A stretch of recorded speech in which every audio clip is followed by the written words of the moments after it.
कितनी हिम्मत है बादशाहों में, विधायकों को बोलने नहीं देंगे विधानसभा में, कहेंगे बैठ जाओ, नहीं तो बाहर चले जाओ। पब्लिक से कहेंगे लिखोगे तो मुकदमा कर देंगे। कितनी है हिम्मत। और इस हिम्मत को चुनौती दी है हरीश धामी धारचूला के विधायक जी ने। खुला चैलेंज किया है कि अब की बार हो गया, अगली बार विधानसभा के भीतर कुछ किया और हिम्मत है तो करके दिखाना, वही जवाब दूंगा। बहुत सारे मामलों पर सीधी चुनौती दी है हुकूमत को धारचूला के विधायक हरीश धामी जी ने। हरीश धामी जी हमारे साथ लाइव हैं, शिव प्रसाद सती जी हमारे साथ जुड़े हैं देहरादून से। बहुत स्वागत है आप दोनों का। जी नमस्कार, धन्यवाद। इन चुनौती देने वालों को, जो पूरी पब्लिक को चुनौती दे रहे हैं, उन्हीं को अपनी चुनौती डाली। हिम्मत है, क्या हिम्मत दिखानी होगी आपके आगे इनको? देखिए, सबसे पहले तो मैं आपके माध्यम से कहना चाहता हूं कि कल संसदीय कार्य मंत्री का एक स्टेटमेंट देख रहा था गंगा जी को प्रणाम करते हुए। उन्होंने कहा कि हरीश धामी गाली वाली वीडियो जारी करेंगे और जो मैदानी क्षेत्र के लोगों को गाली दे रहे हैं। जिस दिन हाउस में ये प्रकरण हुआ था, उसके बाद मेरे को कुछ मीडिया के साथियों ने पूछा कि संसदीय कार्य मंत्री कह रहा है कि पहाड़ के लोग जब नवरात्रि में मांस का सेवन करते हैं तो उनके लिए दारू पी के सदन में आना आम बात है। तो मैंने उसी के परिप्रेक्ष्य जवाब दिया था कि अगर पहाड़ की संस्कृति को या वहां के रीति रिवाज को अगर आप टारगेट करेंगे तो उत्तराखंड में रहना है तो ये चीज आपको नहीं करना होगा। अगर आप टारगेट करेंगे तो आप जैसा आप बोलेंगे वही आप जो बीज बोएंगे उसको काटेंगे। उसका हमने जवाब दिया था। तो कल उन्होंने, मैं देख रहा था काट कूट के, जिसमें कि कहीं पर भी मैदानी क्षेत्र का नाम नहीं है, उसमें कह रहे हैं कि हरीश धामी मैदानी क्षेत्र के लोगों को गाली दे रहे हैं। तो मेरा सीधे सीधे तौर पर संसदीय कार्य मंत्री से ये कहना है कि अगले दिन तो हमने हाउस की मर्यादा को देखते हुए हमने आपको सदन में माफ किया, लेकिन अब अगर आप इस तरह के बयान करते हैं या पहाड़ या मैदान का विवाद करना चाहते हैं तो अगली बार हाउस में आप कह के दिखाइए, वहीं पर जवाब देंगे और वहीं सही कर देंगे। और जो ये धमकाने की परिभाषा इनकी चल रही है, जिस तरह से ये कर रहे हैं, ये गलत है। मैं कोई वो आम व्यक्ति नहीं हूं जिसको तुम सड़कों में पीट दोगे। मैं तीसरी बार का विधायक और पर्वतीय क्षेत्र का सेवक हूं, और जिस तरह से तुम ये वीडियो चला के डराने की कोशिश कर रहे हो तो मुझे समय बता दो कहां पर आना, मैं ऋषिकेश में आके दिखाता हूं और मुझे जो धमकी देना है, जो कार्रवाई करनी मेरे साथ करके दिखाओ। तो मेरा सीधे सीधे तौर पर यह कहना है, एक तो आप चोरी करो, ऊपर से सीना चोरी करो। भाई आप एक तो हमारे समाज के लोगों को गाली दो, हमको टारगेट करो, और उसके बाद फिर एक वीडियो को तोड़ मोड़ के दिखा रहे हैं कि पहाड़ का विधायक जो है गाली गलौज कर रहा, किस तरह विवाद कर रहा। और उसमें ये भी कह रहे हैं कि वो मदन बिष्ट जो है प्रिंसिपल को जो है इंजीनियरिंग कॉलेज के गाली कर रहा। अरे भाई, इस उत्तराखंड में जैसा तुम बोओगे वैसा ही तो काटोगे। भाई ऐसा क्या हो गया? हमने ऐसा क्या कहा? हमने यही तो कहा हमारे जो है संस्कृति को, हमारे जो है रीति रिवाज को, और आप टारगेट करोगे तो हम आपको बख्शेंगे थोड़ी। और तो इस तरह का जो इन्होंने कहा था उसके परिप्रेक्ष्य में मैंने वीडियो डाला है, और मैंने साफ तौर पर कहा है कि अगली बार हम हाउस की मर्यादा को भूल जाएंगे और हम बता देंगे हम उत्तराखंड के वही लोग हैं जो अगर फौज में नौकरी करता है तो घर में रहने वाले लोग निःशुल्क सीमा के प्रहरी हैं। तो ये इस तरह की धमकी हमारे साथ नहीं चलेगी। इस तरह की धमकी नहीं चलेगी। धामी साहब, जो कुछ पिछले एक हफ्ते से उत्तराखंड में हुआ है, देवभूमि में, आरंभ हुआ विधानसभा के हाउस से, आप फ्लोर के अंदर की चीजों से आप संतुष्ट हैं? नहीं, बिल्कुल संतुष्ट नहीं है। भाई हमने तो हाउस की मर्यादा को देखते हुए परसों भी हमने कहा चलो छोड़ो, कभी गलतीवश हो जाता है, लेकिन उसके बाद उत्तराखंड के पर्वतीय समाज के लोगों से माफी मांगने के बजाय आप गंगा मैया के वहां पर जाके कह रहे कि हरीश धामी की गाली किस तरह गाली कर रहे, किस तरह कर रहे, वीडियो जारी करेंगे। क्या सिद्ध करना चाह रहे हैं आप? कि आप ये सिद्ध करना चाह रहे हैं कि केवल हमने ये नहीं किया, उन्होंने किया? हमने आपको जो गाली दी है तब दी जब आपने हमारे पहाड़ के रीति रिवाज, हमारे संस्कृति को चैलेंज करने का काम किया। और जिस मीडिया के बंधु ने उनको वीडियो दी, उससे ये क्यों नहीं पूछ रहे कि पूरी वीडियो जारी करें, और उसे ये क्यों नहीं पूछ रहे कि हरीश धामी ने किस परिप्रेक्ष्य में तुमको गाली दी? और हमने मैदान के लोगों को कहीं से कहीं कोई गाली नहीं दी, बल्कि हमने कहा हमारे पहाड़ में आज भी जो है मंगल और शनिवार को बलि प्रथा के लिए सबसे अच्छा दिन माना जाता है, और हमारे यहाँ नवरात्रियों में पंचमी के दिन से बलि होती है। हम पंचमी के दिन से जो है अपने घरों में, अपने इष्ट देवताओं के मंदिरों में जो बलि प्रथा है, जो आज नहीं आदिकाल से हमारे पूर्वजों से चल रही है, क्या उस प्रथा को ये चैलेंज करेंगे? क्या ये हमको सिखाएंगे कि उत्तराखंड में कौन सा रीति रिवाज चलना चाहिए? हमने उसके परिप्रेक्ष्य में इनको जो है सीधे सीधे तौर पे कहा है कि अब अगली बार से उत्तराखंड के पर्वतीय समाज के लोगों को गाली देना है, उनके जो है संस्कृति के ऊपर अगर आप उंगली उठाओगे तो उंगली ही नहीं, वो हाथ उखाड़ के फेंक देंगे सीधे सीधे तौर पे। मेरा ये चैलेंज। हरीश धामी जी, जो आपका वीडियो सोशल मीडिया पे वायरल कराया जा रहा है, जिसको आप आधा अधूरा बता रहे हैं, ये किसकी साजिश है? ये देखिए, ये सीधे सीधे कल मैं देख रहा था संसदीय कार्य मंत्री इस बात को कह रहे थे कि अब देखिए हरीश धामी का इनका वीडियो जारी होगा, किस तरह से वो अमर्यादित भाषा बोल रहे हैं। तो मेरा सीधे सीधे तौर पे कहना, हमने संसद के अंदर इस बात, विधानसभा के अंदर इस बात को नहीं बोला। अगर विधानसभा में हम मर्यादा अगर भूलते तो परसों जब ये माफी मांगने की बात कर रहे थे, इनको माफी मांगने लायक नहीं छोड़ते, हम अंदर ही इनको ठीक करते। हमने कहा भाई हम सीनियर विधायक है, तीसरी बार के विधायक है, आदमी से गलती हो जाती है। तो हमने एक शब्द भी उस दिन सदन के अंदर जो है एक शब्द नहीं बोला। और वो जो वीडियो दिखा रहे हैं वो उस दिन का नहीं है, फर्स्ट दिन जब इन्होंने मदन पीस को जो है शराब पी के आया करके इन्होंने बात विधानसभा के बाहर मीडिया में कहा, तो उसी के परिप्रेक्ष्य में मुझे मीडिया के लोगों ने पूछा, तो मैंने मीडिया के लोगों को सीधे सीधे तौर पर जवाब दिया। मैंने कहा हमारी संस्कृति को, हमारे पहाड़ के जो हमारा रीति रिवाज, अगर आप उसको चैलेंज करोगे तो उत्तराखंड में रहना है तो आपको उन सब जो है, जो हमारे तिथि त्योहार है, जो हमारी संस्कृति है, उसको टारगेट नहीं करना पड़ेगा, बल्कि उसका सम्मान करना पड़ेगा। ये हमारा सीधे तौर पे कहना था। उसी परिप्रेक्ष्य में जो भी बातें निकली हमने वहां पे बोला है। तो वो जो वीडियो डाल रहे हैं उसको पूरा दिखाए ना कि हरीश धामी ने, आपने क्या पूछा और हरीश धामी ने क्या जवाब दिया। और ये कह रहे हैं कि हरीश धामी गाली गलौज विधायक है। अगर हम अमर्यादित भाषा का प्रयोग करने वाले होते तो परसों ही हाउस में आपको बता देते कि अमर्यादित भाषा कैसे यूज होती है और कैसे गाली दी जाती है। और मैं एक चीज और कहना चाहता हूं उनको, मैं 1971 की लड़ाई लड़े हुए जो है सैनिक का बेटा हूं। मेरे घर में आज भी पूर्वी स्टार है। मैं कोई भगोड़ा नहीं हूं, मैं कोई जो है जलेबी या समोसा तलने वाले का बच्चा नहीं हूं। मैं एक सैनिक का बेटा हूं। गोली खाना सीने में पसंद करता हूं, पीठ पे नहीं। तो इनको मैं कहना चाहता हूं, अगर आपको अगर लड़ाई लड़नी है तो आर पार की लड़ाई जगह बताइए, तय करिए, हम आएंगे लड़ने के लिए। इस तरह का जो है सोशल मीडिया में किसी वीडियो को तोड़ मोड़ के किसी समाज के प्रति उसको जो है दुष्प्रचार करना, ये गलत है। जबकि उनका काम था, संसदीय क्या कहते हैं, संसदीय कार्य मंत्री थे, वो कहते हैं फ्लोर में कह देते कि भाई मेरे से गलती हुई, अगर किसी जनभावना को ठेस पहुंचा है तो मैं उसके लिए क्षमा प्रार्थी हूं। इंसान से गलती होती है, हम उस बात को मानते हैं। लेकिन इन्होंने जिस तरह का जो इन्होंने जिस तरह का, आगे बढ़ते हैं धामी जी, इस प्रश्न से आगे बढ़ते हैं।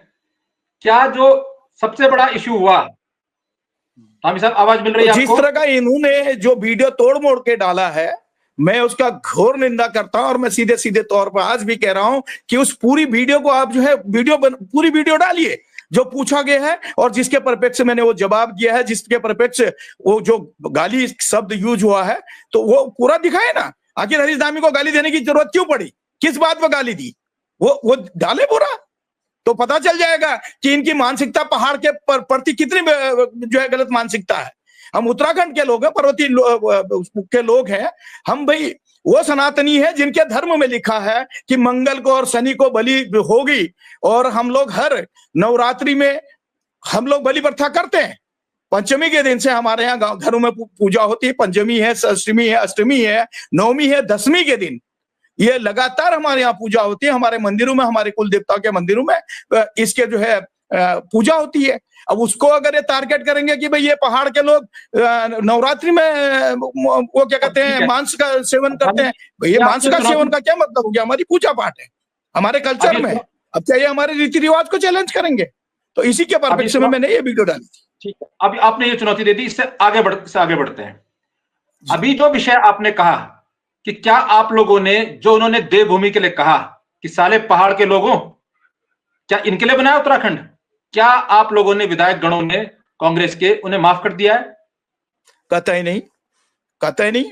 हमने देखिए, अगर उनका माफी मांगने का तरीका होता, देखिए विधानसभा अध्यक्ष जी के यहाँ पे ये बात हुई कि भाई मैंने अपनी गलती का जो है इजहार किया, उन्होंने ये बोला, तो हमने कहा कोई नहीं भाई, इंसान माफ करना इंसान की सबसे बड़ी बात वो होती है।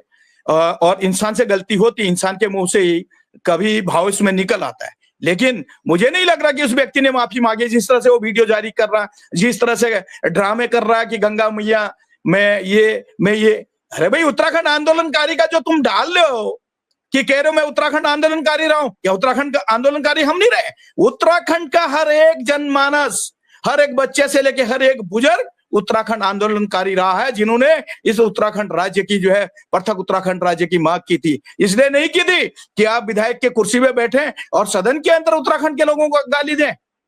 ये इस तरह की इनकी जो है ये परिपाटी हो गई। आपने देखा होगा, बीच में देख रहा था सड़क में एक कैबिनेट मंत्री सड़क में एक आम व्यक्ति के पिटाई कर रहा भाई, उसके बाद भी अपनी गलतियों को मानने के बजाय इस तरह की बातें करते हैं। और आपने देखा होगा हाउस में, मैं पर्वतीय क्षेत्र की जहां पे बात करता हूं तो मुझे कहते हैं कि आप फिर पहाड़ मैदान कर रहे हैं। अरे भाई मेरी चिंता है, मेरी विधानसभा दुर्गम है, हमने बात करी, आपकी हाउस की हमने बात करी कि पहाड़ की भौगोलिक परिस्थिति पे करें, हमने ये नहीं कहा कि मैदान के लोगों का हिस्सा काट दिया जाए।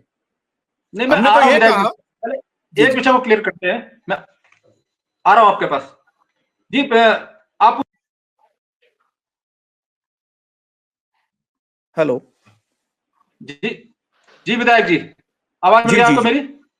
जी जी, मैं उस पे आते हैं, पहले इस विषय को क्लियर करते हैं। जिस समय आप लोगों के साथ सदन में जो कुछ हो रहा था, उस समय उसके प्रतिकार में पूरे प्रदेश की जनता स्वस्फूर्त, कांग्रेस अपने संगठन के जरिए, यूकेडी अपने संगठन के जरिए, बाकी लोग कितने पुतले जले हैं इसकी गिनती ना अखबारों के पास है, ना संभवतः एलआईयू के पास होगी।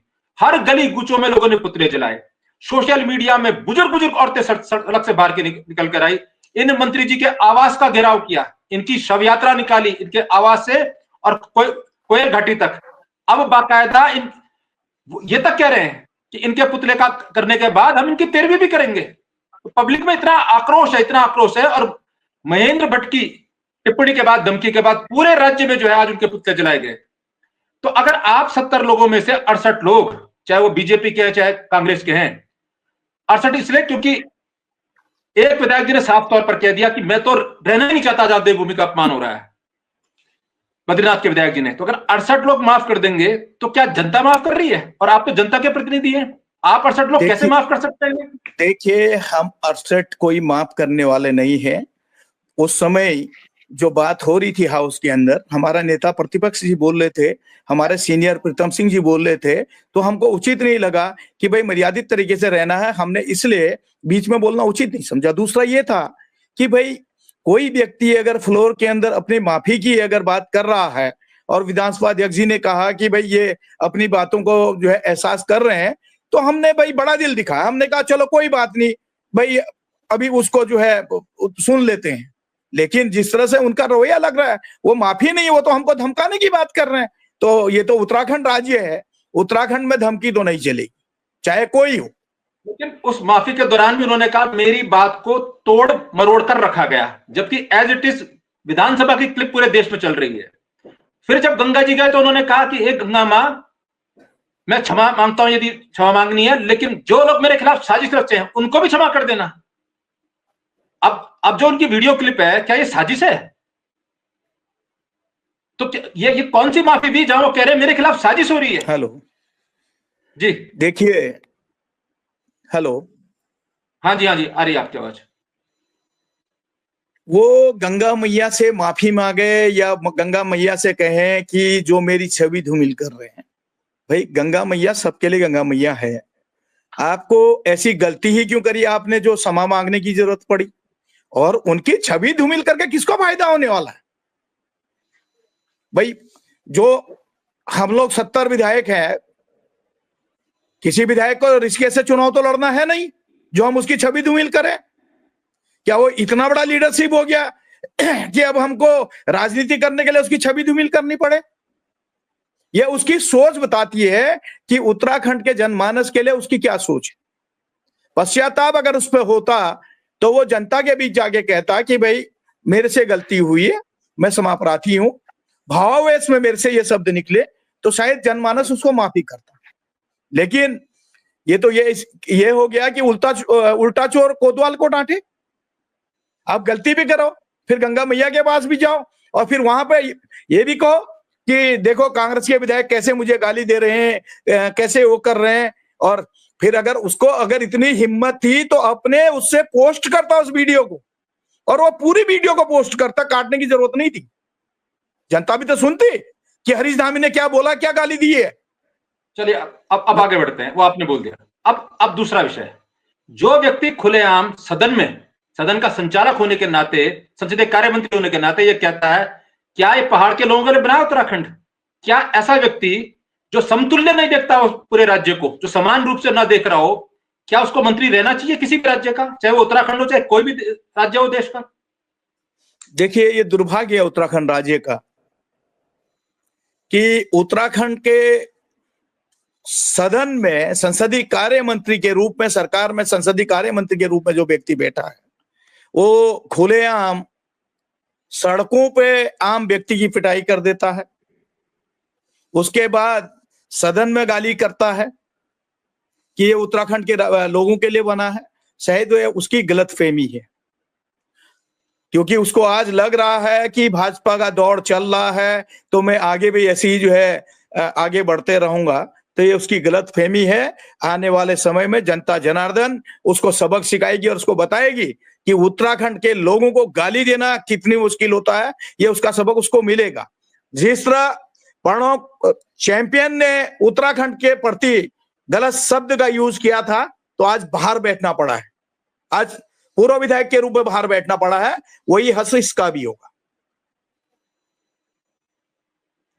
अब क्या कांग्रेस ऐसे व्यक्ति को, जैसे महाभारत में चीर हरण हो रहा था और राज्य कह रहा है कि विधायकों का मौन वैसा ही था जैसे कौरव या पांडवों के अच्छे लोग भी मजबूरी में चुप चुप थे, लेकिन ऐसे व्यक्ति के रहते हुए जो पूरे राज्य का अपमान करता हो, पूरे के पूरे राज्य के जनता का, क्या विधायकों को सदन में जाना चाहिए या उस व्यक्ति पर पहले कार्रवाई होनी चाहिए जिसने पूरे राज्य का अपमान किया और फिर सदन में जाना चाहिए? जिसने पूरे राज्य को गाली दी, जब तक वो सदन में है। आपका कहना सही है, लेकिन उस दिन कांग्रेस के पार्टी की तरफ से ही पहल किया गया था। नेता प्रतिपक्ष से लेके प्रीतम सिंह जी जो हमारे सीनियर विधायक हैं, उन्होंने इस मामले को सदन में रखा था और सदन जिस तरह परंपरा पर चलती है, उस परंपरा पर ही सारे विधायक उस बातों को लेकर सुन रहे थे और सभी विधायक अपने नेता प्रतिपक्ष और हमारे जो सीनियर विधायक पूर्व जो नेता प्रतिपक्ष थे प्रीतम सिंह जी, उनके बातों से सहमत थी। लेकिन जब उन्होंने कहा कि मैंने कल भी माफी मांगी है सदन में और आज भी मांग रहा हूं, तो उस बात को लेकर विधायक थोड़ा नॉर्मल थे। लेकिन अब जो उनकी जो गतिविधियां, उसके बाद जिस तरह के वो हरकत कर रहे हैं या जिस तरह से उनके पार्टी के लोग धमका रहे हैं, तो अगला विधानसभा सत्र चलने दीजिए, उस सत्र में इसका जवाब मिलेगा निश्चित तौर पे। पूरे कांग्रेस पार्टी के सारे विधायक हम इसका जो है तिरस्कार करेंगे और अगर इसको नहीं हटाया गया तो मैं निवेदन करूंगा नेता प्रतिपक्ष जी से, हम हाउस का परमानेंट वॉकआउट करेंगे। ठीक है, आपने बड़ी घोषणा की है कि अगर इनको जो है हटाया नहीं जाता तो नेता प्रतिपक्ष से बात करके कांग्रेस इस बात पर सीएलपी फैसला कर सकती है कि भाई परमानेंट बहिष्कार हाउस का कर दो जब तक ये मंत्री पद पर है। एक विषय। अब दूसरा विषय यह है जिस पर सबकी निगाह है, सब लोग अब सबसे अधिक ट्रोल कर रहे हैं आमजन, वो है खंडूड़ी जी की बेटी जो सभापति के पद पर आसन में है। उन्होंने जिस तरह से पहाड़ के शेर बद्रीनाथ के विधायक को जिस तरह से डांटा डपटा और आगे पीछे जो कुछ वो कर रही थी, उससे पूरा राज्य नाराज है। क्या आप पीठ से प्रसन्न है? देखिए, पीठ पे मेरा जो मानना है, कोई भी व्यक्ति जो पीठ पे बैठेगा तो उसका सबसे प्रथम जो है ये रहता है कि कैसे हाउस चलाया जाए। और मैं मानता हूं कि उन्होंने जिस तरह से उनको डांटा, वो नहीं डांटा जाना चाहिए था, लेकिन पीठ का भी एक जिम्मेदारी है कि उन्होंने पीठ को जो है हाउस को सुचारू चलाने के लिए वहां पे जो उनको अपना जो एक रूप दिखाना चाहिए था वो दिखाया उन्होंने। तो मैं उसका उतना वो नहीं करता, लेकिन क्योंकि वहां पे ये था कि मंत्री के द्वारा माफी मांगने की बात कही गई थी, तो उसके बाद पीठ का भी जो है संरक्षण जरूरी हो जाता है। तो इस बात पे मेरा ये मानना है कि भाई, क्योंकि पीठ पे शायद उनकी जगह कोई दूसरा भी होता तो वो भी शायद यही कहता कि भाई आप इनको जो है समझाइए और इसको शांत करिए। ये विषय तो यह है ना, विषय तो यह है कि जब प्रेमचंद जी ने कहा कि क्या पहाड़ के लोगों के लिए साले शब्द पहाड़ के लोगों के बनाया उत्तराखंड, तो उसमें तो वो पीठ में बैठने वाले वो भी आई, वो कहीं लंदन से थोड़ी आई है विधायक बन के, वो भी तो उत्तराखंड की है। तो असंबंध तो उनका भी हुआ, नेता प्रतिपक्ष का हुआ तो नेता सदन का भी हुआ, हरीश धामी जी का हुआ तो पुष्कर सिंह धामी जी का भी अपमान किया।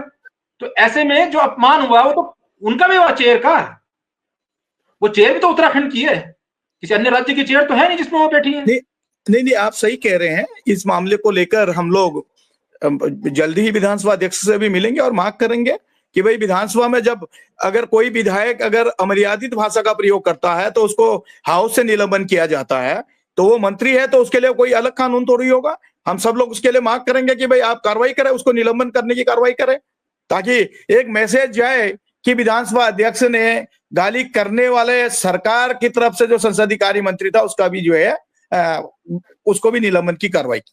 इस मामले में हम निश्चित तौर पे नेता प्रतिपक्ष के माध्यम से हम लोग उसको मांग करेंगे, और अगर हाउस कार्रवाई नहीं करेगी तो फिर उसके नियमावली में देखेंगे भाई उसमें क्या कार्रवाई की जा सकती है। उस बात को लेकर हम अपने सीनियरों के साथ बैठेंगे और उस हल पे भी हम लोग जो है सोचेंगे उसमें कैसे किया जाए।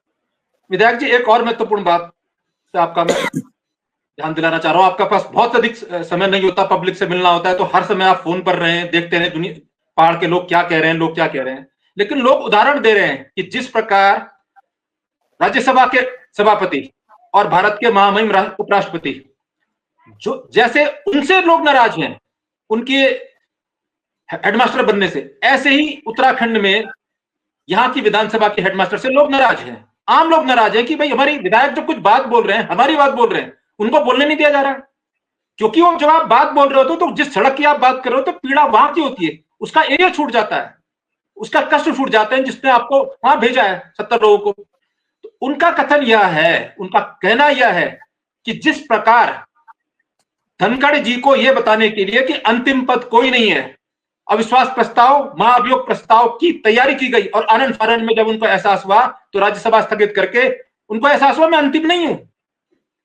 तो उस प्रक्रिया को यदि ऐसा नहीं होता है तो क्या कांग्रेस अपनाएगी? क्योंकि तब चर्चा होगी और चर्चा उसी टॉपिक पे होगी जो रोल सभा चेयर कर रहा है पिछले इस कार्यकाल में। भले वो ठीक है, संख्या बल आपके पास नहीं है, आप हटा नहीं सकते, लेकिन ये मामला चर्चा होगी। देखिए ये मामला नेता प्रतिपक्ष जी का और सारे विधायकों का विवेक का है। जब तक इस मामले में अपने दल के साथ बात नहीं हो सकती है, मेरा कोई चीज इस तरह से कहना वो उचित नहीं होगा। और मैं एक चीज आप जानते हैं, मैं सभाष्टवादी हूं, मैं जिस बात को कहता हूं तो फिर उस बात के लिए अड़ता हूं, चाहे मुझे अपनी पार्टी के खिलाफ अड़ना पड़े। तो इसलिए अभी देखिए विधानसभा अध्यक्ष जो है सम्मानित पद है, उसकी गरिमा है। मैं अगर कोई चीज कहूं बिना सोचे समझे तो वो गलत होगा, लेकिन इतना जरूर है कि जो संसदीय कार्य मंत्री ने जो करते किए और उस करते के बाद जिस तरह से एक गलत वीडियो को अपने लोगों के माध्यम से फैलाने की कोशिश कर रहे हैं, वो सीधे तौर पे मैंने कहा है ये अगर इतनी हिम्मत है तो अगले बार के हाउस में इस तरह से करते करके दिखाए। अगर वहीं पे उसको सबक न सिखा दूं तो मैं राजनीति छोड़ दूंगा, ये मैं आप सबसे कह रहा हूं। एक विषय और है, अब जो राज्यसभा के सांसद जी ने पूरे उत्तराखंड को धमकाया कि भाई लिखोगे तो मुकदमा करने के लिए मैं मुख्यमंत्री से बात करूंगा, ये पूरे उत्तराखंड के लोगों को धमका दिया है। अब क्योंकि लोगों के हकों की रक्षा के लिए विपक्ष ही सबसे बड़ा मार्ग है, जब हुकूमत लोगों के हकों की अतिक्रमण करती है, धमकाती हुकूमत, तो विपक्ष ही आवाज है। ये जो लोगों को धमकाया गया है, ये देखिए किसी भी व्यक्ति का, किसी भी पार्टी की सोच और उसके कर्तव्य को उजागर करता है। जबकि वो अपने संगठन के मुखिया थे, उनके वो चाहते तो कहते कि प्रेमचंद अग्रवाल ने जो गलती की है उसके लिए मैं समापराधी हूं और मैं उसको दंडित करने का काम करूंगा, ये उनका वक्तव्य होना चाहिए था। और एक राष्ट्रीय दल और वो भी सत्ताधारी दल के जो मुखिया हैं, प्रदेश के अध्यक्ष हैं, उनका जिस तरह से वीडियो आया, जिस तरह से वो लोगों को उन्होंने कल अपना बयान दिया है, वो बहुत ही शर्मिंदगी का बयान है।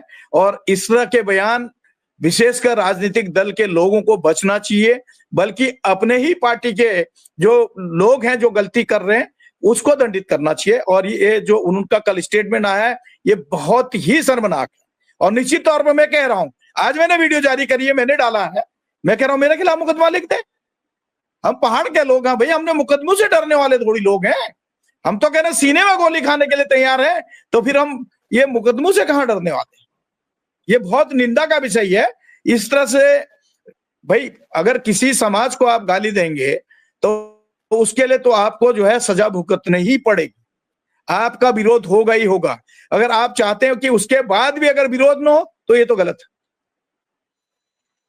अब एक विषय मैं और कहता हूं, उसके बाद सती साहब आप अपनी बात प्रश्न पूछिएगा। एक विषय मेरा और है, आपको सदन में चर्चा के दौरान कहना पड़ा, जब आप पुलों की बात कर रहे थे, गेस्ट हाउसों की बात कर रहे थे और आपदा में क्या कुछ हो रहा है वहां, तो आपको क्यों कहना पड़ा कि चाहे अगर मैं सत्य नहीं कह रहा हूं तो मुझे बर्खास्त कर देना, मेरी विदाई खा लेना, लेकिन मैं अपनी बात कहूंगा, खासतौर पर आपदा के विषय में? क्यों आपको ऐसा कहना पड़ा? देखिए, जब मैं आपदा का विषय रख रहा था तो बीच में टीका टिप्पणी हो रही थी कि नहीं हमने ये दिया वो दिया। भाई मैंने कहा ये विधानसभा है और ये जो है एक पूरे राज्य के लिए एक मंदिर के रूप में, जहां पे लोग टकटकी लगाते, अपना विश्वास लगाते कि हमारा जनसेवक हमारे मुद्दों को इस पटल पर रखे और उनकी समस्याओं का निदान। जब वहां पे उसको सीरियसली नहीं लिया जा रहा था, मजाक के तौर पर उसको यूज किया जा रहा था, तो मैंने सीधे तौर पे कहा कि मैं कभी झूठ नहीं बोलता, आप उसको जो है सत्यता देखिए, अगर गलत है तो मैंने कहा निश्चित तौर पे मैं विधायकी छोड़ दूंगा, और मैं जो कहता हूं उसको करने में पीछे भी नहीं रहता। भाई जब काम हुआ ही नहीं, जिस काम को जिसके लिए मैं बार बार आवाज उठा रहा हूं, तो उसके लिए मुझे बोलना पड़ा।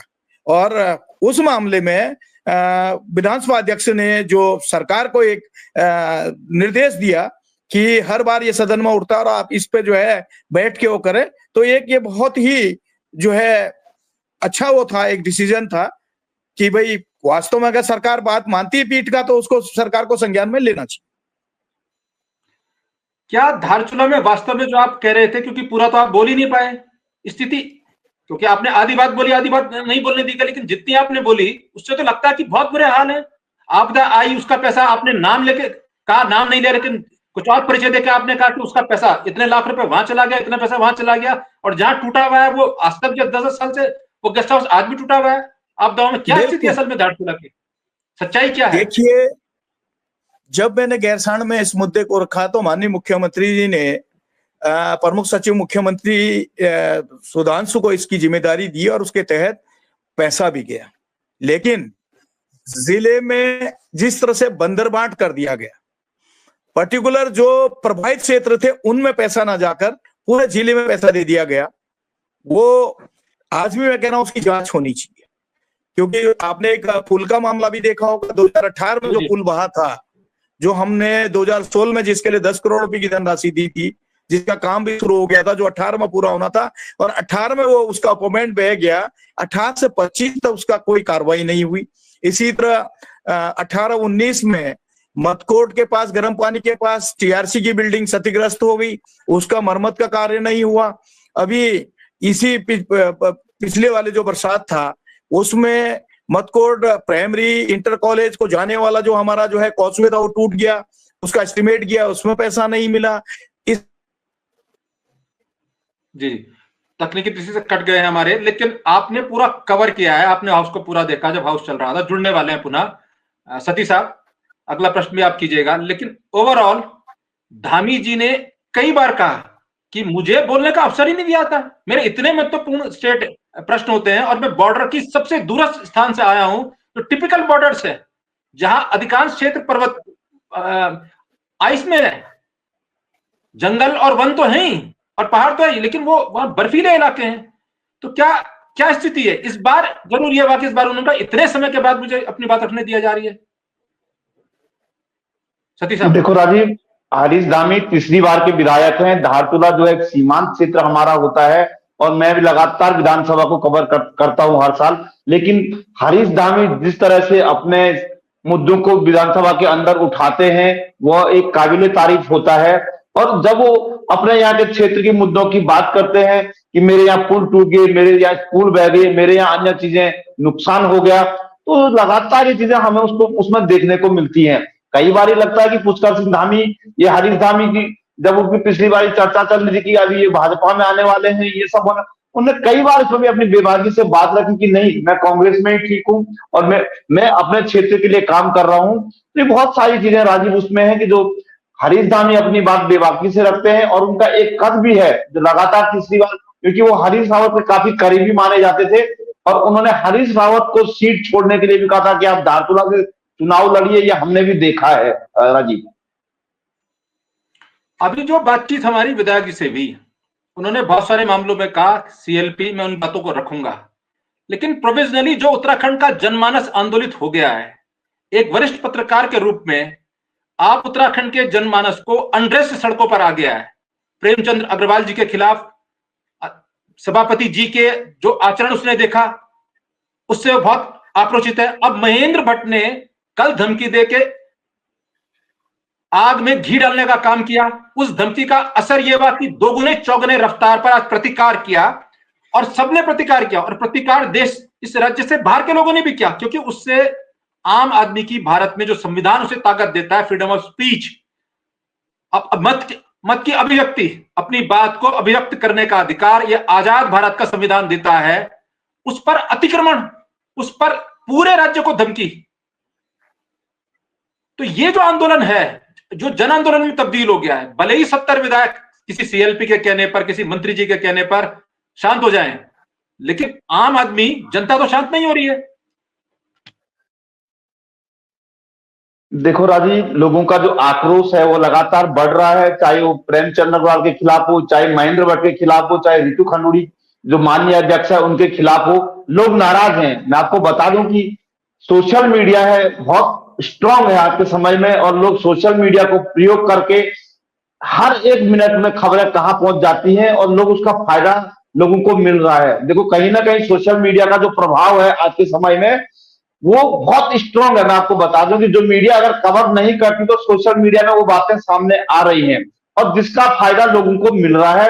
और जो लोगों के मुद्दों की बात है, अगर कोई आज हम जिस मीडिया की बात करें, गोदी मीडिया हम जिसको कहते हैं राजीव, अगर गोदी मीडिया जिस बात को नहीं उठाता है तो वो सोशल मीडिया के जरिए वह बात उठ रही है, और वह अधिकांश लोगों तक बात पहुंची। और एक जन आंदोलन जो स्वतंत्रपुर की बात कर रहे हैं, और यही आंदोलन इस तरह उठ रहा है कि मानो कि अब उत्तराखंड के लोग अपने जागृत मुद्दों के लिए सड़कों पर उतर चुके हैं राजीव। जो लगता है कि 25 साल इस राज्य को बने हो गए हैं, लेकिन जब लोगों को लग रहा है कि विधायक कुछ नहीं कर रहे हैं, मंत्री कुछ नहीं कर रहे हैं, और ये सब खाना पूर्ति कर रहे हैं, तो लोगों का गुस्सा सड़कों पर राजीव दिखता हुआ नजर आ रहा है मुझे। लेकिन जिस गोदी मीडिया की आप जिक्र कर रहे हैं, कल जब एक फोटो बाहर आई और फोटो बहुत तेजी से वायरल हुई, तलब किया मंत्री जी को, प्रेमचंद अग्रवाल जी को, बीजेपी के अध्यक्ष ने, वहां साथ में बैठे हुए उनके महामंत्री संगठन या जो भी हैं, उनकी फोटो वायरल हुई, और गोदी मीडिया ने तुरंत कर दिया। दिल्ली से आया फरमान, आला कमान ने कहा तलब, फटकार लगी या समझाया गया, ये तलब किया गया, ये कहा गया, ये कहा गया, ये कहा गया, ठीक, और सारे आंकलन देने शुरू कर दिए। और उसके बाद असर ये नहीं हुआ, असर ये हुआ कि अध्यक्ष जी ने अपने विधायक जो मंत्री हैं उनको डांटने के बजाय बाहर पब्लिक को डांट दिया कि कोई यदि अपनी मत की अभिव्यक्ति कर रहा है तो मैं मुख्यमंत्री जी से कह के मुकदमा करवाने के लिए कहूंगा। ये जो गोदी मीडिया कल पिछले दो घंटे तक मैसेज देती रही, उत्तराखंड की भी गोदी मीडिया, चाहे वो सोशल मीडिया ही हो, उसी में जो गोदी मीडिया है, 2 घंटे तक वो तस्वीर कुछ और दिखा रहे थे, चीज कुछ और निकली। उसके बाद मंत्री जी को कितनी फटकार पड़ी, कितना सिक्के गए कि वो गंगा जी पे गए और मैसेज ये दे रहे हैं, वहां से कह रहे हैं हे गंगा मां मुझे माफ कर देना यदि मैंने कोई गलती की है, लेकिन जो लोग मेरे खिलाफ साजिश कर रहे हैं मुझे बदनाम करने की, उनको भी माफ कर देना। और ये सारी पब्लिक साजिश कर रही है। ये जो गोदी मीडिया का रोल है, खासतौर पर उत्तराखंड में भी, कितना आप सेटिस्फाइड है इससे? इस क्रिटिकल कंडीशन में गोदी मीडिया के जो अंश हैं यहां पड़े हुए, मिस मैसेजिंग कर रहे हैं, जनता को गलत सूचनाएं दे रहे हैं, क्या कहना चाहेंगे आप? क्या इनका रोल अच्छा है? देखो राजीव, आपको बता दूं कि जो सोशल मीडिया है, यहाँ 2 तरह के लोग सोशल मीडिया पर हैं। एक वो लोग हैं जो अज्ञानता है, जिन्हें मीडिया के बारे में कोई पता नहीं होता है। जिस फोटो का आप जिक्र कर रहे हैं, लोग उस फोटो पे लिख रहे थे कि दिल्ली से मैसेज आ गया। मुझे फोटो से ही पता लग गया, बिना आदमी बोले कोई चीजें। कैसे आप पत्रकार भाई साहब जो एनालिसिस कर रहे थे, मेरे से भी पहले जो पत्रकार थे, जब मैं पत्रकारिता का छात्र था, जो खुद को दिग्गज मानते हैं, उनके एनालिसिस की बात कर रहा हूं। राजीव देखो, मैं अभी भी इस बात को कह रहा हूं कि देखो, सोशल मीडिया में दो तरह के लोग हैं। एक वो लोग हैं जो अज्ञानता भरे हुए लोग हैं, जो फोटो पर भी लिख देते हैं कि वो आदमी कह रहा है, और एक वो लोग हैं कि जो विजुअल पे देख के लिखते हैं। तो ये फर्क है, कहने में और फोटो में लिखना बहुत फर्क होता है। और जो जिनकी आप जिक्र कर रहे हैं कि जो फोटो पे जिन्होंने लिखा कि दिल्ली से एक मैसेज आ गया, लोगों के पास मैसेज पहुंच गया, वह बिल्कुल गलत था। जिस तरह से हमने देखा कि फोटो नहीं, वीडियो आंकलन, 15-15, 20-20 मिनट के वीडियो आंकलन कर रहे हैं। उन्हीं लोगों ने आंकलन करके कहा, हेडिंग देके, जिस दिन कैबिनेट की बैठक हुई ना, जब ऑफिशियली ब्रीफ नहीं हो सकता, उन्होंने कहा देखिए उत्तराखंड में अब सख्त भू कानून के बाद क्या क्या बदल गया। मैं आप लोगों से कह रहा हूं, जनता से, इस गंभीर विषय को जरूर सुनिएगा। आप तक कितनी गलत सूचनाएं दी जा रही हैं, ये आप ही के भाईबंद जो सो कॉल्ड बड़े पत्रकार हैं, अपने को समझते हैं, वो आपको कितना झूठ परोस रहे हैं। मैं इस पर बात कर रहा हूं। सती साहब, ये जो सूचना दे दी गई उत्तराखंड के लोगों को कि सख्त भू कानून लागू, अरे कैबिनेट में कोई बात आई, अभी वो ऑर्डिनेंस है, आप लोग आप मंथन कर रहे थे, हमने कहा कि अनऑफिशियल बात है, इसके लिखी हुई एक अक्षर की जब तक ये टेबल नहीं होता हम गारंटी नहीं लेते। लेकिन जो बाहर खबर आई है, इसके मुताबिक ये पारित तो हुआ है, लेकिन ये ऑर्डिनेंस के रूप में पारित हुआ है, या ये हाउस में टेबल होगा विधेयक के रूप में, किस रूप में कैबिनेट ने वो की है, ये कल पता चलेगा। ठीक बात है, हमने यह आंकलन किया और लोगों ने आंकलन करके लोगों को बता दिया कि सख्त भू कानून लागू। अब डीएम एनओसी जारी नहीं कर पाएंगे, अब फलाना हो पाएगा, फलाना नहीं हो पाएगा। पूरे उत्तराखंड में जो आंदोलन है सख्त भू कानून और मूल निवास को लेकर, उसको क्रश करने के लिए झूठी इंफॉर्मेशन दी गई। क्या इस मीडिया के रोल का अच्छा समझते हैं? जबकि आज तारीख तक, मैं कह रहा हूं, आज तारीख तक किसी सख्त भू कानून नाम के कानून को लागू नहीं किया गया है। जो पहले की स्थिति यथावत वही स्थिति है। उसको बताता हूं क्यों, लेकिन बताइए सती जी, क्या ये जो रोल कर रही है सोशल मीडिया पर, कम से कम लोग सोशल मीडिया पर भरोसा करने लगे थे? बिल्कुल, ये मैं वही कह रहा हूं कि ये अज्ञानता है, जिन लोगों को पता नहीं है कि भू कानून आ चुका है या पास हो चुका है। भू कानून अभी कहाँ है? पर्वत समिति के पास होना चाहिए था, विधानसभा से कहाँ पहुंचा, राज्यपाल के पास पहुंचा, क्या दोबारा विधानसभा में आ गया? ये सारी चीजें लोगों को पता नहीं है। हम उसके टेक्निकल बिंदुओं पे जाएंगे तो काफी लंबा हो जाएगा, लेकिन सिर्फ यह एक दिखाने के लिए आनंद फानंद में कह दिया कि भू कानून आ गया है, तो कुछ लोगों ने देखो चला दिया उसको कि भू कानून पास हो गया, ये हो गया। देखो, अभी वो भू कानून जो है राज्यपाल के पास जाएगा, राज्यपाल से फिर आएगा, फिर वहां उसका पूरा ड्राफ्ट सब कुछ तैयार होगा, उसके बाद वो पास होगा। लेकिन यह कहना बहुत जल्दबाजी होगा कि राज्य में भू कानून आ गया और 11 जिलों में ये हो गया, 2 जिलों में। देखो, वो उनका अपने ड्राफ्ट तैयार किया हुआ, उन्होंने अभी उसको पटल पे रखा। मुख्यमंत्री ने अपने ट्विटर हैंडल पे जारी किया कि हमने इसको कैबिनेट की मंजूरी दे दी है। कैबिनेट की मंजूरी दे दी, लेकिन जब तक विधानसभा से पास नहीं हो जाता राजीव, राज्यपाल के यहाँ से नहीं आ जाता, तब तक उसे हम कानून नहीं मान सकते हैं राजीव। जब तक तिथि का गजट नोटिफिकेशन नहीं होता, बिल्कुल, तिथि से प्रवर्त हुआ, प्रवर्त मीन्स लागू, जब तक लागू नहीं है तब तक लागू नहीं है। मैं आप लोगों से भी कह रहा हूं, आप लोग इस समय तो पब्लिक पत्रकार हैं। अब अखबार और टीवी के भरोसे कोई नहीं बैठा है, इनके भरोसे, तो ऐसे पत्रकारों को भी बाइकआउट कीजिए। मैं आप लोगों से कह रहा हूं, जो गलत सूचनाएं दे रहे हैं, अरे आपको आश्चर्य होगा, देश भर में सूचना यह थी पिछले 1-1.5-2 साल से, देश के बड़े चैनल भी, उत्तराखंड में यूसीसी लागू। अरे कहां लागू हुआ? मैं उस समय झारखंड में था, लोग मुझे झारखंड में कह रहे तुम्हारे यहां तो यूसीसी लागू हो गया, तुम्हारी तो बहुत अच्छी सरकार है, समान नागरिक संहिता है तुम्हारे यहां। अरे कैसा लागू? जब तक प्रवर्तन नहीं होगा, गजट नोटिफिकेशन नहीं होगा, वो राष्ट्रपति के पास गया। अब राष्ट्रपति के यहां से सहमति की, उनकी सहमति की मोहर लगी और वापस आ गया। जैसे वापस आया, लागू। और देश के बड़े बड़े चैनल, तो जब आप लोग इन्हें देखते हैं और फिर देखते हैं कि इनको नहीं मालूम, तो काहे को नहीं देखते हैं? लोगों ने इन लोगों को बाइकाट करना शुरू कर दिया है, जो गलत सूचनाएं दे रहे हैं। बड़े पैमाने पर अनेक लोगों ने लिखा। अब हम इन तमाम लोगों को से अपनी वो हटा रहे हैं। जिस चीज को कैबिनेट क्या फैसले करती है, उसका परिभाषित कैसा होता है, संसदीय ज्ञान क्या होता है, उसका अनुभव कई साल का होता है। डे वन हमको भी नहीं आया, हम भी सीनियर्स के साथ बैठे रहते थे गैलरी में, लिखते लिखते 8 पन्ने 4 पन्ने अखबार के बनाते बनाते पहले पन्ने की ड्राफ्टिंग करेंगे, हेडिंग बनाएंगे, फिर सीनियर के पास जाएंगे चेक करने, 4 जगह वो क्रॉस चेक होके जाएगी, हमारी बनाई हुई हेडिंग अगले दिन सुबह कैसी लगी हेडिंग। हमने यहां काम किया, इस राज्य से बाहर काम किया, देश के अधिकांश राज्यों में काम किया, उसको भारत को समझ क्या है। आप उत्तराखंड बनने से पहले दिल्ली में नेशनल लेवल की रिपोर्टिंग करते थे सती जी। अब जिन्होंने समझ के आए होंगे, या जो आज भी हम अपने आप को विद्यार्थी मानते हैं, लेकिन सूचना तभी देते हैं जब वो कंफर्म हो, ये रिजल्ट दे देते हैं, और इनकी लगभग 90% सूचनाएं गलत निकलती हैं सती साहब।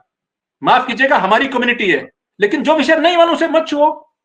आप समीक्षा तो मत करो, जो आपको बताया गया प्रेस कॉन्फ्रेंस में वो बता दो। आप रिपोर्टर थे, रिपोर्टर से अब रिपोर्टर जो आज तक रिपोर्टर रहा होगा, जो कोई भी है, वो रिपोर्टिंग ही तो करेगा, जो दिख रहा है वो बता दीजिए कि भाई ये हुआ, ये फोटो है, ये मिले, खत्म बात। आप आंकलन करके बता देंगे लागू क्या क्या बदल गया, और कितना बड़ा झूठ है। आज भी यूट्यूब में मौजूद है वो सारे वीडियोस कि उत्तराखंड में क्या क्या बदला। अरे कुछ बदला ही नहीं है, अभी भी नहीं। अब मैं सती साहब एक पत्रकार के रूप में, क्या लगता है आपको, क्या प्रेमचंद्र अग्रवाल को रिजाइन करना पड़ेगा या चीजें ठंडी हो जाएंगी? एक आध वीडियो डाल दो। जिस तरह से लोग उद्वेलित हैं, क्योंकि आप कांग्रेस माफ करे ये बहुत महत्वपूर्ण नहीं है, यूकेडी माफ करने को तैयार नहीं है। यूकेडी लीडर एक स्टेट लेवल का राजनीतिक दल है, वो चुनाव जीतता है हारता है, ये दूसरी चीज है, लेकिन वो राज्य में उसके 4-4 विधायक रहे हैं, उसने राज्य को बनाया है, उसका एक रोल रहा है। यूकेडी पीछे हटने को तैयार नहीं है, पब्लिक उद्वेलित है, और अधिक बार बार के जो बयान आ रहे हैं, अब जो ये नई घटना आई है, इन विधायक जी को क्या वीडियो वायरल करके और गुस्सा कर दिया। ये विधायक लोग शांत हो गए थे, तो इनको, ये लोग आप गुस्से में आ गए हैं। पब्लिक हो सकता है शांत हो जाती तो महेंद्र भट्ट के धमकी से और गुस्से में आ गई। तो जो कुछ हो रही है, क्रिया की त्वरित प्रतिक्रिया हो रही है। लोग उस भू कानून से नाराज हैं क्योंकि वो अभी तक नहीं मिला, झूठ बोला गया। लोग यूसीसी से नाराज हैं, लोग लिव इन कानून से नाराज हैं। ये सारे नाराजगी का में आग में घी का काम किया प्रेमचंद वाले एपिसोड ने, और जो कुछ बद्रीनाथ के विधायक हमारे शेर के साथ हुआ, और उसकी प्रतिक्रिया है ना कि आज बीजेपी की एक पूर्व राज्य मंत्री जो 2 बार राज्य मंत्री रही हैं, बीजेपी की तरफ से भी आवाज आ गई कि इनको बर्खास्त करो। क्या लगता है आपको कि ये अपनी कुर्सी बचा लेंगे, ये केन प्रकारेण? देखो राजीव, बहुत मुश्किल है कहना कि कुर्सी बचेगी नहीं बचेगी। ये भाजपा हाईकमान तय करेगा, और हमेशा तय करते आया है उत्तराखंड में कि कौन मुख्यमंत्री बनेगा, कौन मंत्री बनेगा।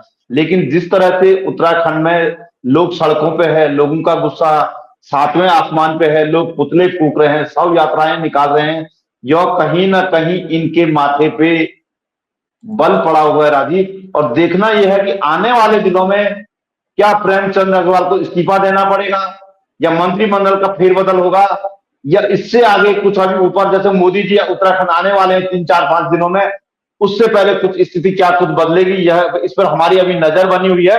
लेकिन हम लोग भी नजर बनाए हैं।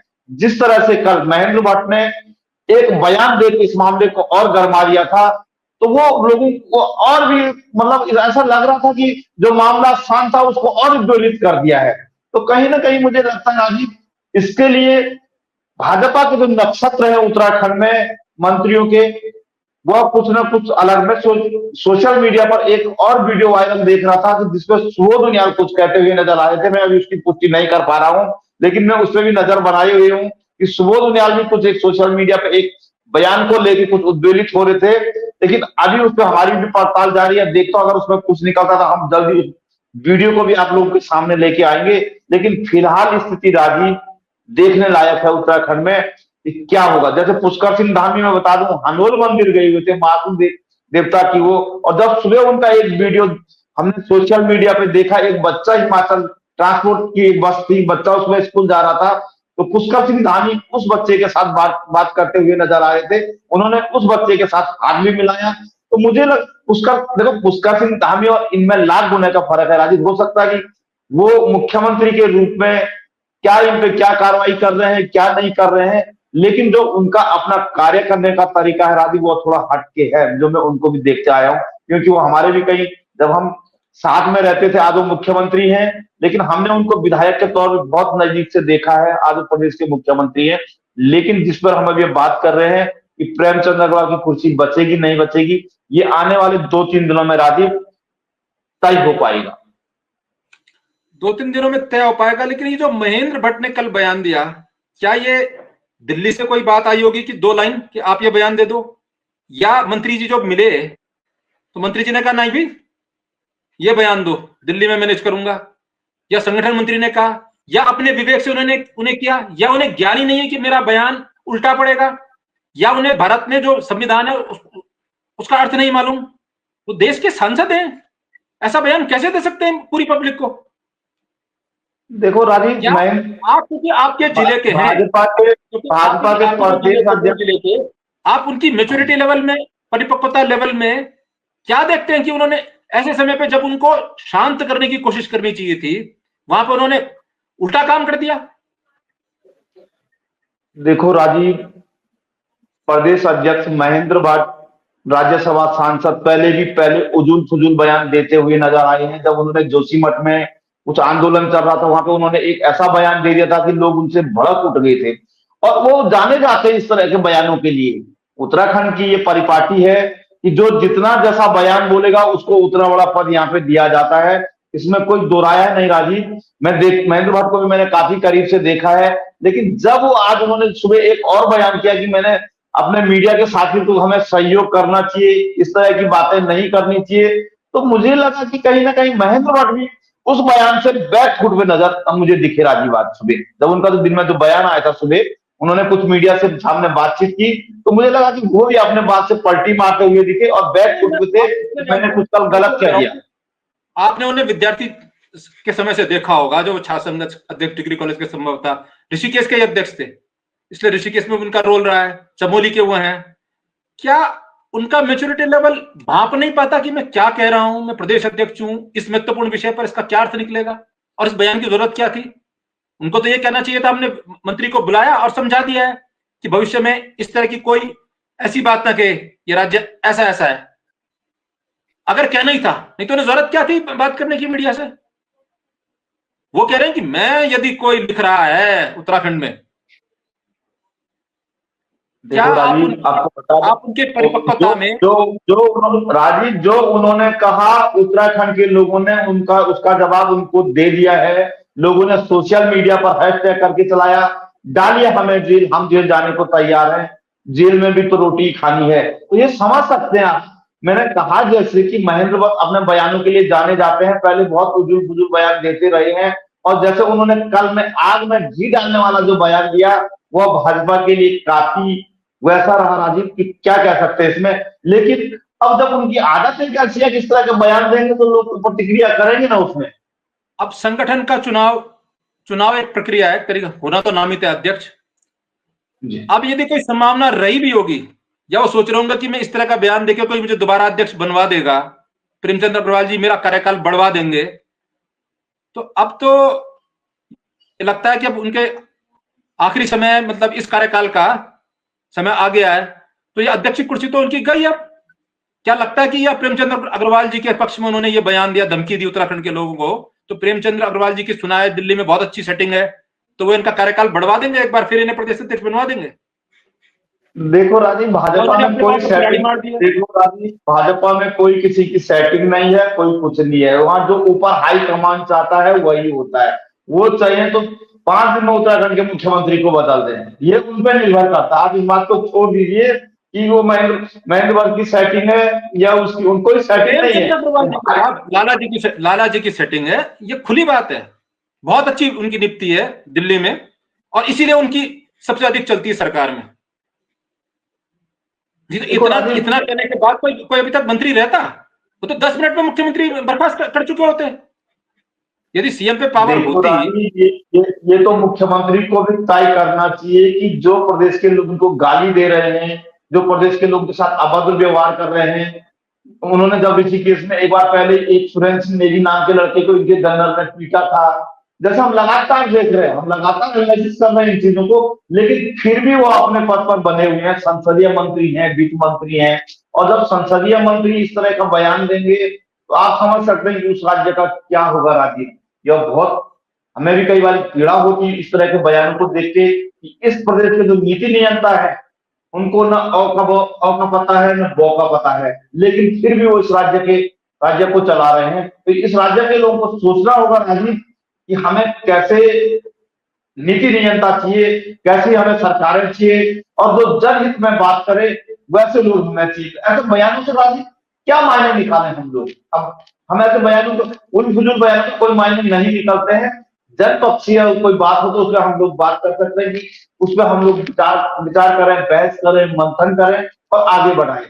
जो आप एक बात और आपने कहा था कि जो मीडिया की आप बात कर रहे थे उत्तराखंड में राजीव, मीडिया को भी अपना धर्म निभाना होगा। जो आप हम बात कर रहे हैं, मीडिया में आज इस तरह के लोग आ गए हैं जिन्होंने एक आईडी पकड़ ली और अब उनको पता नहीं है और सिर्फ राज्य में सोच रहे कि देखो हमने आज हम इस तरह, ये ज्यादा दिन चलने वाला नहीं राजीव। मैं आपको बता दूं, दौर लौट के आएगा मीडिया का, दोबारा प्रिंट मीडिया का भी दौर आएगा, इलेक्ट्रॉनिक मीडिया का भी दौर आएगा।